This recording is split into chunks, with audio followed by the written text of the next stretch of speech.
আমি হাসবো না কাঁদবো ঠিক বুঝে উঠতে পারছি না। ইলেকশনের খবর নাই, দলীয় প্রার্থী ঘোষণার হিড়িক পড়ে গেছে। গ্রামে একটা কথাই বলে, খালার কবর কই আর খালু কান্দে কই। জাতীয় সংসদ নির্বাচনের কোনরূপ কোনো খোঁজ নেই। আজকে দেখলাম নুরুল হক নূরের গণ অধিকার পরিষদ তাদের প্রার্থী ঘোষণা করেছে। তারা ৩৬ জন প্রার্থী ঘোষণা করে ফেলেছে এবং এই নিয়ে তাদের মধ্যে বেশ হাতাহাতি, মারামারি, বচসা যাই বলে থাকেন সেগুলো দলীয় কার্যালয়ের মধ্যেই হয়েছে। দেশের এই যে এত বড় একটা বিপর্যয়, দেশ শোকে মুহ্যমান, দেশ মানুষ স্তব্ধ হয়ে গেছে, মানুষ শোক এবং সমবেদনা জানানোর ভাষা হারিয়ে ফেলেছে। সেখানে দেখছি রাজনৈতিক দলগুলো তাদের ভবিষ্যতে কিভাবে কোন জায়গা দিয়ে তারা ক্ষমতায় যাবে, কতটুকু পাওয়ার তারা করায়ত্ত করবে সেইগুলো নিয়ে ব্যস্ত। একটা দল দেখছি বিভিন্ন জেলায় জনসমাবেশ করে বেড়াচ্ছে ভবিষ্যতে তারা যেন তাকে ভোট দেয়। তাদের ভোটের মাঠ শক্ত করার জন্য তারা বিভিন্ন জেলা সফর করে বেড়াচ্ছে। যে ঘটনাটা মাইলস্টোনে ঘটেছে তার পরের দিনও তাদেরকে দেখেছি বিভিন্ন জেলায় ঘুরতে।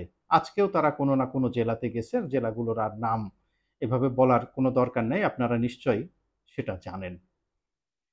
এদের তো উদ্দেশ্য হচ্ছে মানব সেবা করা এবং একমাত্র মানুষ হচ্ছে বাংলাদেশের মানুষ, একমাত্র রাজনীতিবিদ বাংলাদেশের রাজনীতিবিদ যারা মানব সেবা করার জন্য মারামারি করে, খুনাখুনি করে। কে কার চেয়ে বেশি মানব সেবা করবে এই জন্য এক দল আরেক দলের সাথে মারামারি খুনাখুনিতে লিপ্ত হয়। এই রকম মহৎ এবং মহান মানুষ পৃথিবীর ইতিহাসে কোনো দেশে কোনো কালে আর আপনারা খুঁজে পাবেন না। এত মহান এরা, এত মহৎ, আহা!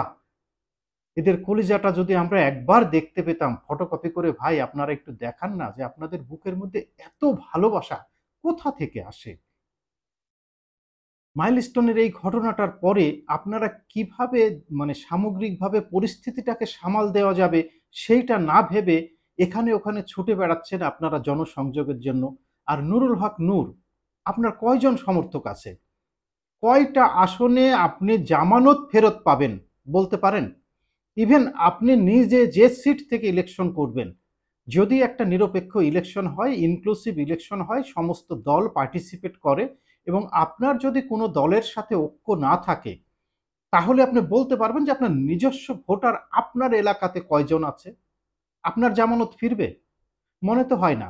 বৃহত্তর দলের কাছ থেকে জামানত ফেরানো কিন্তু খুবই কঠিন। ২-১ জন জাদ্রেল জাতীয় পর্যায়ের নেতা বৃহত্তর দলের প্রার্থীদের কাছ থেকে জিতে আসতে পারেন এবং সে ঘটনা বাংলাদেশে খুবই কম। খুব যে বেশি আছে তা কিন্তু না।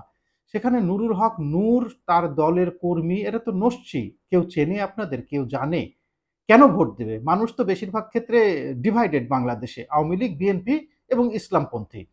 এর বাইরে যাদেরকে ভোট দেয় খুব ব্যক্তি ইমেজ সম্পন্ন যদি কোনো ব্যক্তি এলাকায় থাকে তাকে ভোট দেয় এবং এদের সংখ্যা একেবারে হাতে গোনা। ডক্টর কামাল হোসেনের মতো লোক এই দেশে ইলেকশনে কখনো পাশ করতে পারেনি। এমনকি মওদুদ আহমেদ যে ভাইস প্রেসিডেন্ট ছিল বাংলাদেশের, সেও কিন্তু খুব একটা পাশ করে আসতে পারতো না। মওদুদ আহমেদ তার সিট থেকে অনেকবারই ফেল করেছে এবং লাস্ট টাইম যদি আপনারা খেয়াল করেন ২০০৮ অর্থাৎ বা ৯ যেটা বলেন, যে নির্বাচন হয়েছিল বিএনপি যে কটা আসন পেয়েছিল মওদুদ আহমেদ কিন্তু তখনও জিততে পারেনি।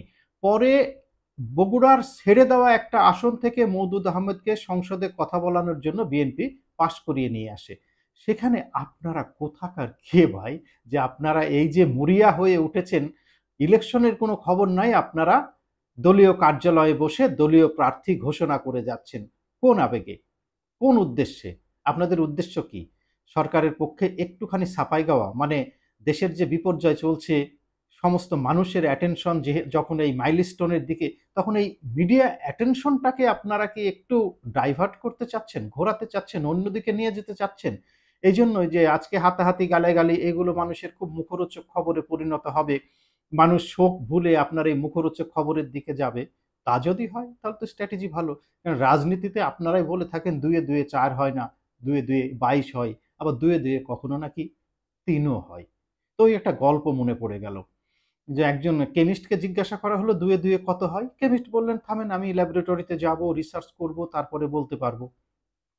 একজন ইকোনমিস্টকে জিজ্ঞাসা করা হলো ২ এ ২ এ কত হয়? বলল ২ এ ২ এ দেশের অর্থনীতির উপর নির্ভর করবে আসলে ২ এ ২ এ কত হয়। রাজনীতিবিদদের জিজ্ঞাসা করা হলো ২ এ ২ এ কত হয়? রাজনীতিবিদ বললেন এটা দেশের রাজনৈতিক পরিস্থিতির উপরে নির্ভর করছে দুয়ে, দুয়ে কত হয়?